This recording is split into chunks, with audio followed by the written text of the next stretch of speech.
Welcome to the Encouragement Engineering Podcast. We help people to combat the negativity that inundates our daily lives with a positive perspective and positive action. Today's guest is Kevin Gazarra. Dr. Kevin Gazarra is the CEO of Magna Leadership Solutions, management and leadership expert, executive positive intelligence coach, professor at 5 universities, speaker and author of The Leader of Oz, helping organizations to create higher engaged teams and develop positive intelligence. Kevin worked for 18 years at Intel Corporation in position from program and product management to leadership development. He holds a BS in commerce and engineering and an MBA and doctorate of management and organizational leadership. So please welcome to the show, Kevin Gazarra. Kevin, thank you so much for being here today. And what do you do in your spare time? It's my pleasure, Bob. Thanks so much for inviting me to your podcast. God, in the spare time, I have a couple of grandkids, 2 grandsons, so they pretty much take up most of my time. I like to golf. I'm a musician, so I'm a drummer. So I like to play music and record music and work with different bands. And I think I'm an avid learner. Yeah. I think that's the thing that really excites me. Every day I get to get up and learn new things, work with new people, meet new people, and help them out, right? So if I figure if I'm doing that, then I'm giving back to the world. Well, that's great. And how did you get to where you are? So people understand, how you got to what you're doing today, because I think that's always important for them to know the background of the guests and so forth. So if you can tell us a little bit about that. Yeah. So I would say I'd had a pretty linear progression in life, as well as in my personal and private and my personal careers as well. I started out, I was born and raised in the Philadelphia area. Did my undergraduate work there at Drexel University, and did my MBA at Philadelphia University. And I was working in the technical world, so I went to work for a company called Transamerica de Laval when I got out of school. And I worked there for about 10 years. And then in the 80s, Intel had purchased the digital video interactive technology, DVI, from RCA Labs, where you could actually do full motion, full screen video on a 286 computer back in the 80s. Wow. And I was fortunate enough to join the team. I was employee 50 when Intel bought it, and we built it up. And the video that you're seeing on your phone or computer right now comes from probably the original algorithms that were written. So I was a product manager for that chip, the i750 chip, and we were able to bring video to the computers and ultimately to smartphones and so forth. So it was really exciting. I like the techie stuff, but back in the 90s, I had the opportunity. I started doing a lot of teaching for Intel, for management teaching. Intel was very much a learning organization. Worked for them for about 20 years. And I think one of the things I found was my true passion, which was teaching and helping managers become better leaders. So the last 10 years, my tenure at Intel, I managed Intel University and management leadership development programs for them for the world. And we used to train 2,500 managers a year. And when I had retired from Intel in 2007 to start up Magna Leadership Solutions, our consulting firm, we had just finished training our 40,000th manager. So we got pretty good at that. And my goal was to retire at 50, or retire from the corporate world at 50, and then go help other small and medium-sized organizations that didn't have $10 million budgets, right, to really build their leaders to really kind of attract and retain the best people. And that's what I've been doing for the last 15 years, and it's been absolutely fantastic. Well, if you can expand a little bit about that, because you talk about being a positive intelligence coach. What is that? Let's flush that out a little further for people. Yeah. So when I did all my doctoral work, I did it around the balance of task types around motivation, engagement, and the concept of flow, or kind of getting in the zone. And early in the 90s, some of the things from Daniel Goleman started to emerge on emotional intelligence, right? And I used a lot of that in some of the research that I was doing around how people get motivated and engaged. Yeah. And one of the things that that I have found of trying to bring emotional intelligence into organizations is it's kind of squishy. It's a little bit of a gray area. There's really good assessments that are out there. It'll tell you, here's your areas of strength, here's your areas of weakness. Right. But the thing is kind of operationalizing it or actually making a difference once you know that has been very difficult. And several years ago, there was a gentleman out from Stanford by the name of Shirzad Chamine, who wrote a book called Positive Intelligence. Okay.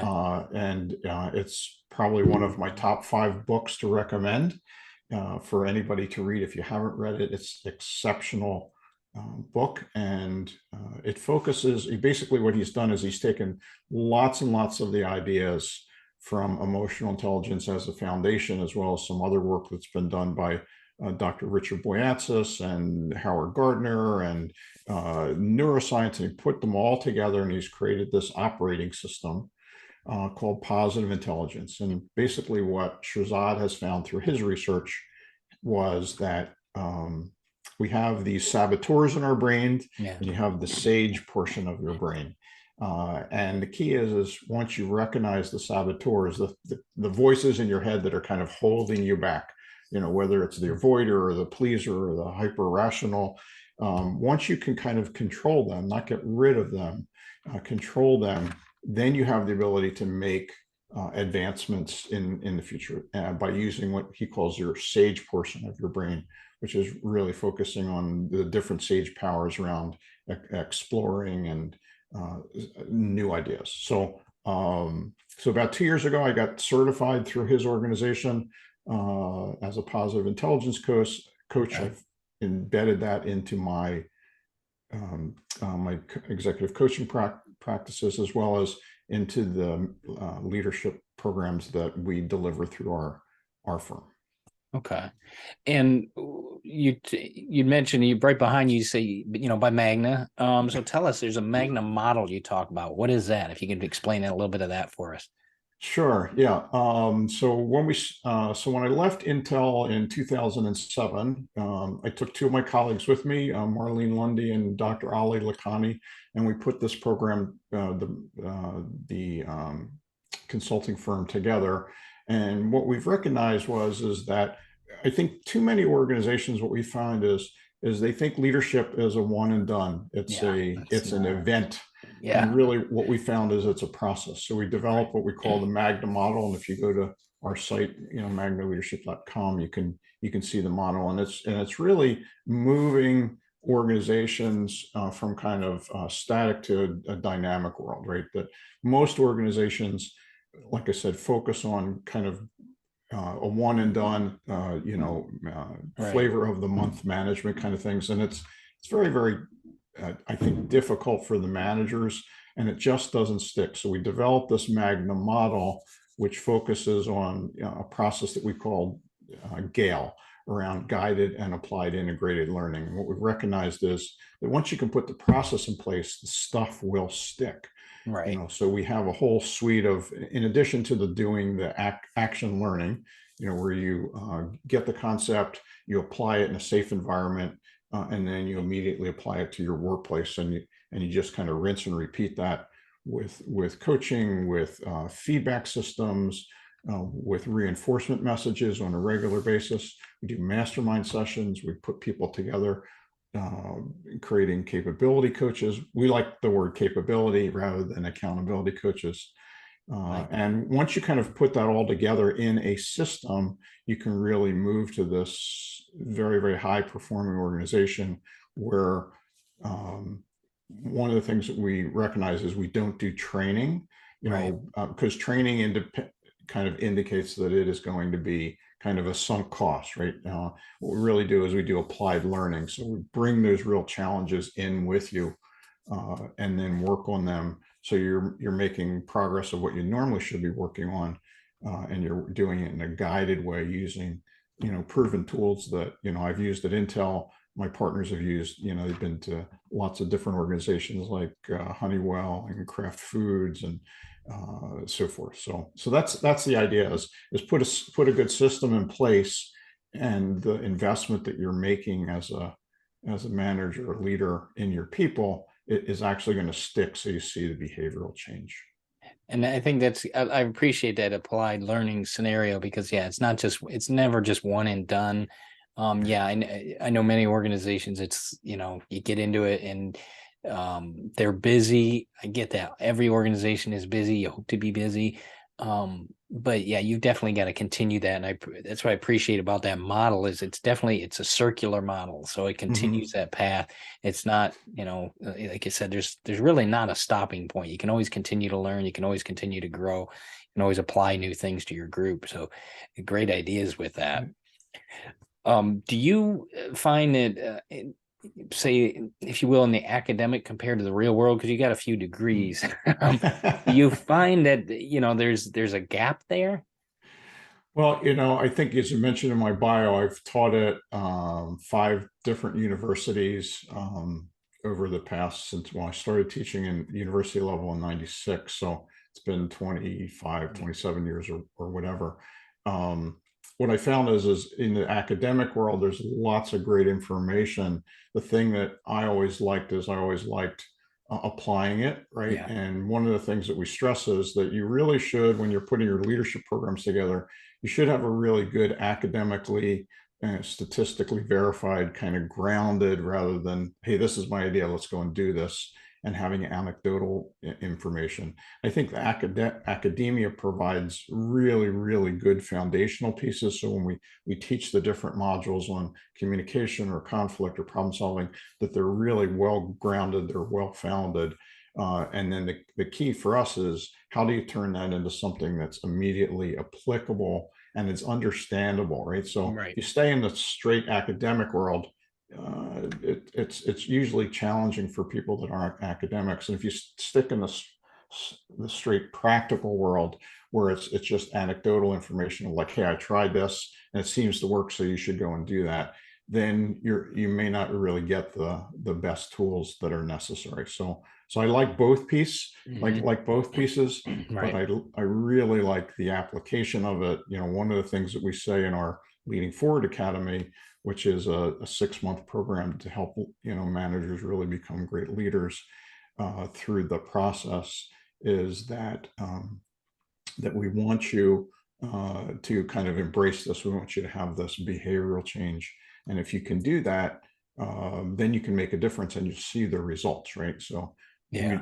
we don't recommend doing anything. I mean, if you're not going to get really good business results, or you're not going to be able to change the culture to be much more of a learning organization, a collaborative environment where people are not working in the silos that we see forming in many organizations, then don't invest, right? Right. It's just going to be frustrating for the people and the other individuals. Now, that's always a big issue, if you will, when you go into an environment and there's all these silos and people say, well, we've gone through this before. How do you help get around that paradigm? Because yeah, the business results are what you want, but you have to come in with a proven record that says this works. So is that how you come around that? Is it the relationship you build? How do you get around those scenarios? Well, I think, one of the things that we use that was talked about in, Harvard, the Harvard, we call it the Harvard model.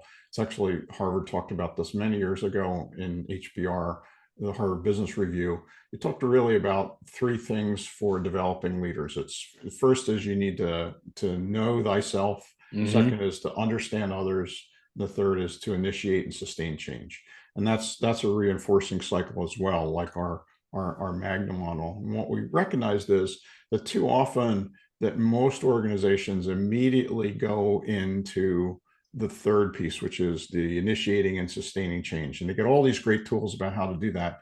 And what we find is if you really don't spend the time initially, and our program focuses on a kind of a much more internal assessment, where are my strengths, where are my weaknesses, what are my behaviors, how are they affecting in a positive or negative way, what are my values, what's driving my motivation. If once you get that deeper understanding of yourself, and you buy into that, then you're more likely to move to the second step, which is understanding others. Okay, so now I know myself. Let's talk about why I'm giving this to this other person on the line. in the manufacturing, and they continually, are not meeting my expectations. They're coming in late, or they're not delivering what's necessary. The key, what we found is other organizations, when they do training, they give you the tools to try to hold people accountable and do that. But it doesn't get to the foundational level of why they're doing it. Right. And until the leader can understand the why in themselves, there's a great book, I'm sure many of the viewers have listened to it, Simon Sinek's book on Start With Why, right? Until you get the leaders to really understand that, then getting them to use it for the people that they manage or lead is very, very difficult. So we kind of start there.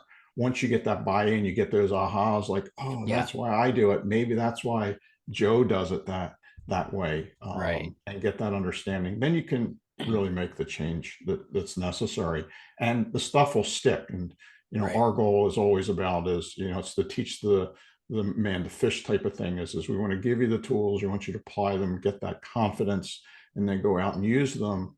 From a consulting perspective, we want to make you self-sufficient, so that we can go do other things bigger and better, either with yourself or other organizations, as opposed to trying to have kind of a constant dollar flow where we're invoicing you.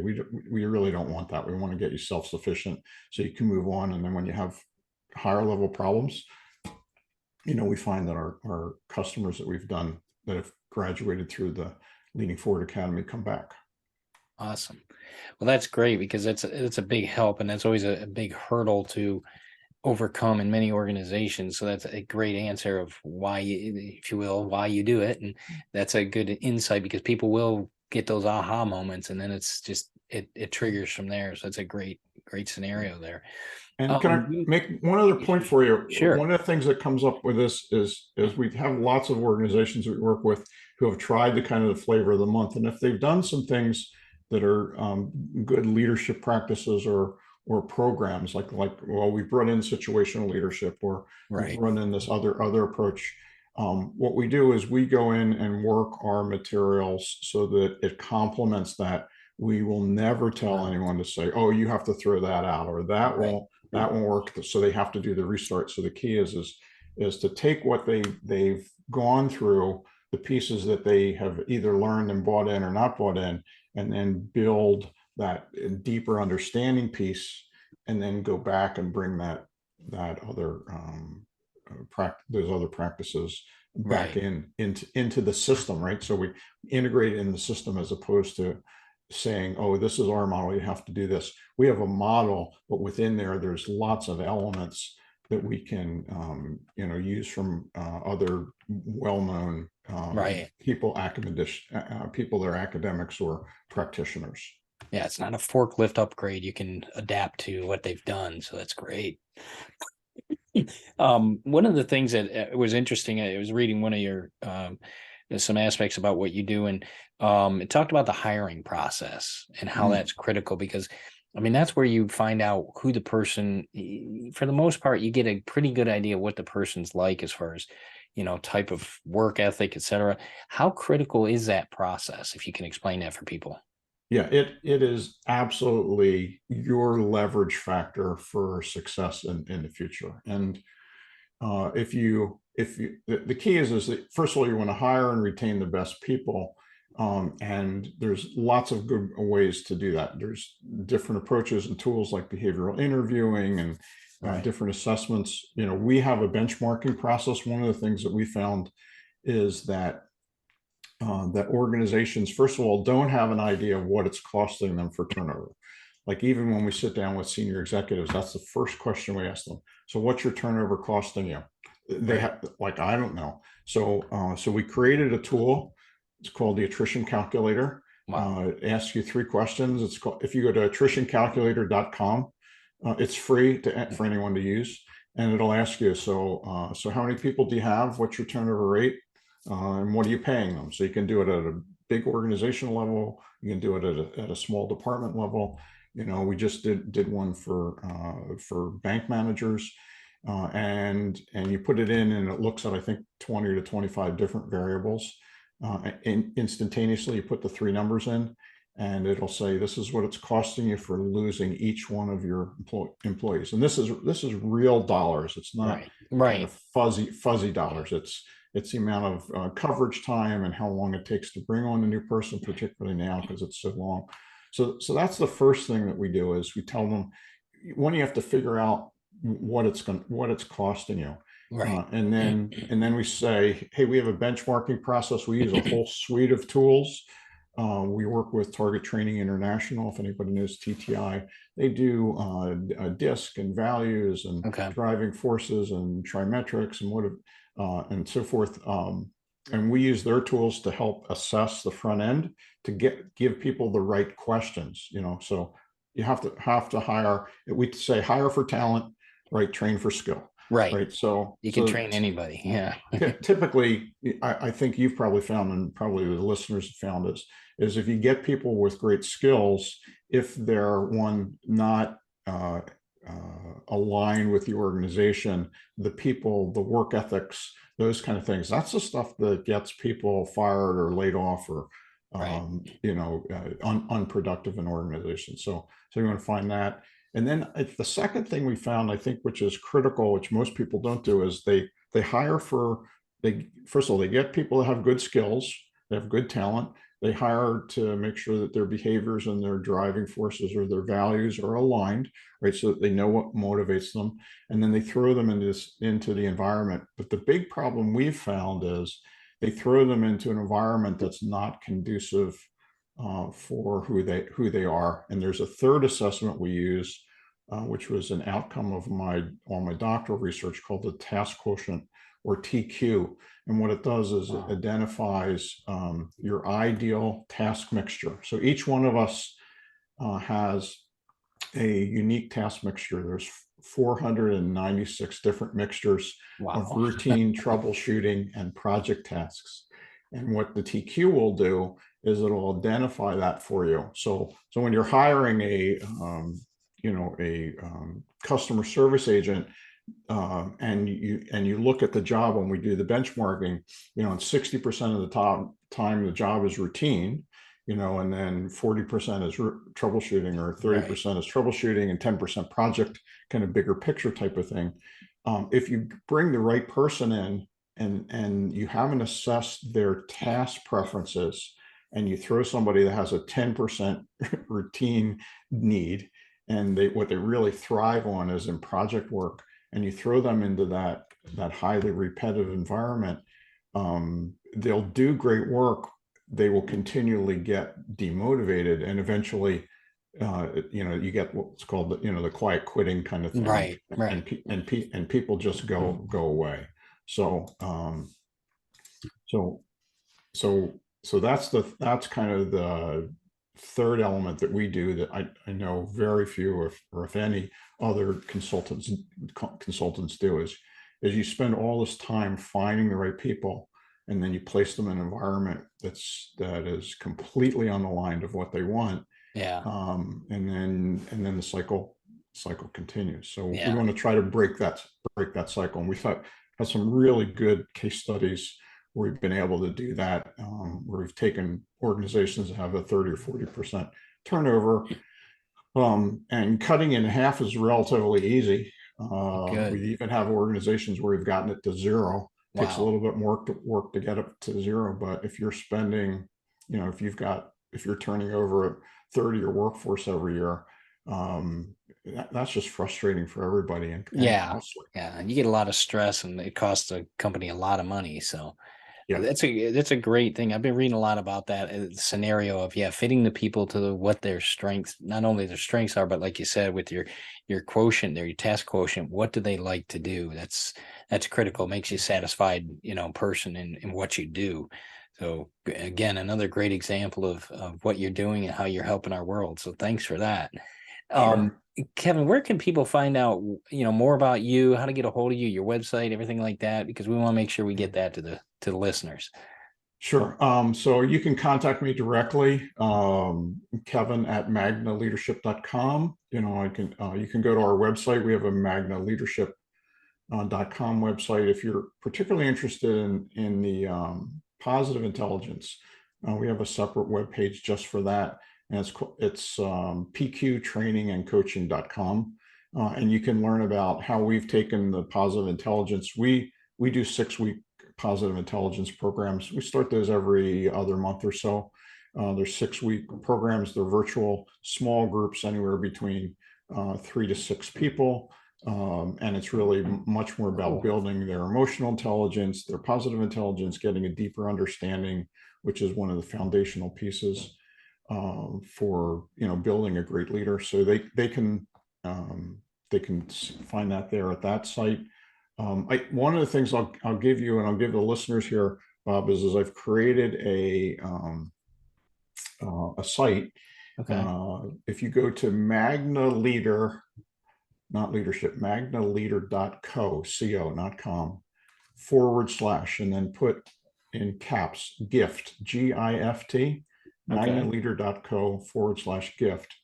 For your listeners that have kind of gotten to this point in the podcast, they can go and take that task quotient assessment as my gift for free. So normally you have to go and buy it.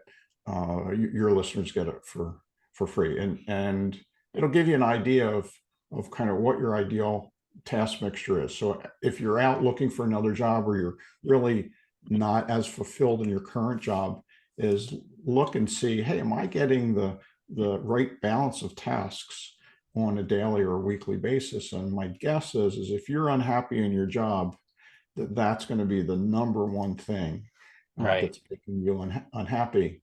And if you are looking to switch jobs,